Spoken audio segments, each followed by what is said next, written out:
Hey everyone, in this tutorial I will be showing you guys how to blur face in Photoshop. So make sure you follow every step in the video.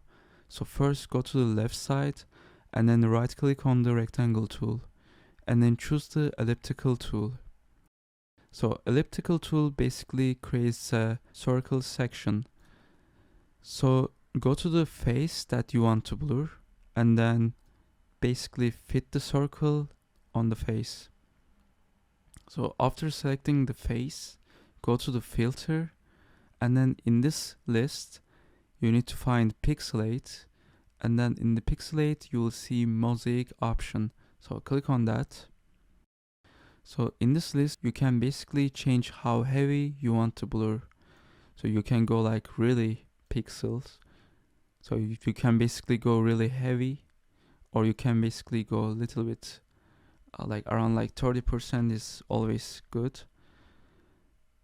So and then you can just click OK. So here we go. So this is how you can blur face in Photoshop. See you guys in the next tutorial.